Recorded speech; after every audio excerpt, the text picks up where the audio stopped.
10 o'clock. Now, Fox 35 News at 10. Denied the American dream. It's the side of the immigration debate you haven't heard. Yeah, it's the side that everybody seems to agree is wrong, doesn't make any sense, and yet needs to be changed. And yet the very people that we want to come to America are the very ones that we are making it the hardest for. Admit it, this is what you picture when you hear immigration reform, Arizona border patrols, and federal lawsuits. But there's another side that no one is talking about. We really are the forgotten ones in the mix. Bob Franklin and his wife Tricia run an automotive business in Albuquerque. It's the biggest shop of its type in the state of New Mexico. For nearly 20 years, they've paid taxes and put Americans to work. We employ at the moment 11 people. Bob and Tricia are part of a relatively small group on E2 visas, people around the world who pay huge sums to come here to run a business. These businesses employ nearly 1 million Americans. But while they're growing our economy, their futures are always in limbo. The E2 visa gives them no road to citizenship, forces them to regularly leave the country and their business for weeks at a time. And their children, despite being educated completely on the American taxpayer dime, have to leave the country when they reach 21. The country where it's most difficult for them to use that degree is the one in which they've earned it. And their reward for decades of supporting Uncle Sam? No retirement. We can't retire. We have to have our business in order to stay in the United States. If we don't have our business, then we would have to leave. In theory, we leave the country and the pension there could be sent to us somewhere else for us to spend. Bob and Tricia, legal immigrants who fell in love with the American Midwest and made it their home, but who can never truly call it their homeland.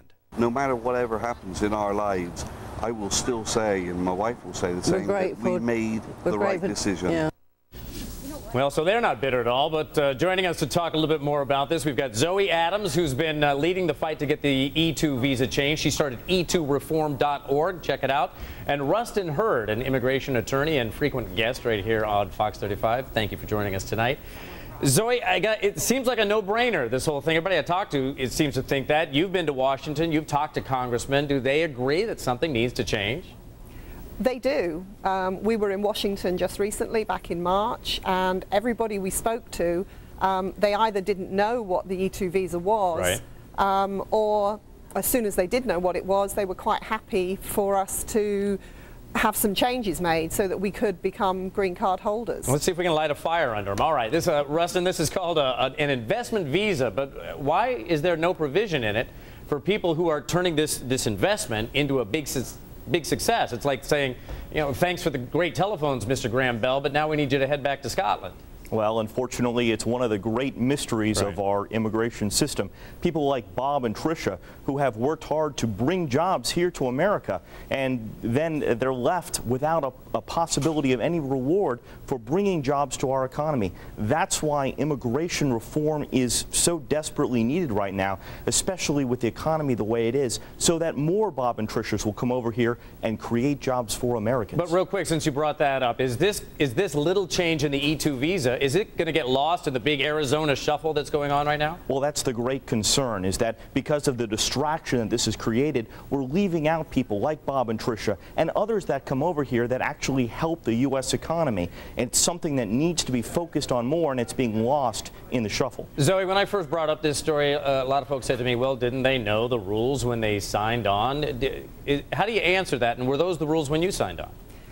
Yeah, we moved here 7 years ago, and at that time we were told, you know, it's never going to lead to a green card, your children will age out at 21, but you know, you don't really understand it until you're living here, until you've been here for a while and you want to stay. Right. You've built a successful business. I actually call it the ridiculous visa, because who in their right mind comes to a new country, brings lots of money, lots of investment, and then says, you know, I'm being successful now, I think I'll leave. Zoe, we didn't really talk much about it, but we're talking about your kids. When the kids are here, you educate them. Taxpayers pay everything for their education, roughly $250,000, and then we say, thanks, take that great education and overseas somewhere. So America doesn't even reap the benefits for that. It's an untold cost we don't even look at. That's right, that's right. I mean, you know, our children finish college and they have to find a job that will sponsor them to have a green card, and in this time of recession, that's not an easy thing to do. So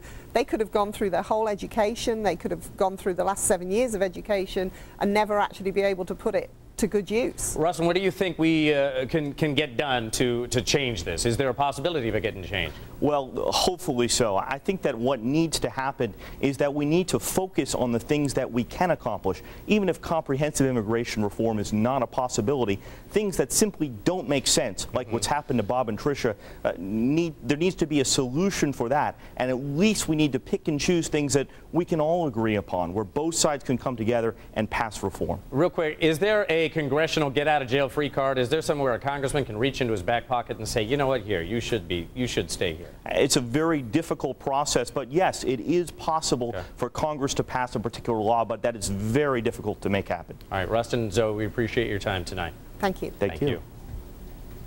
We should mention that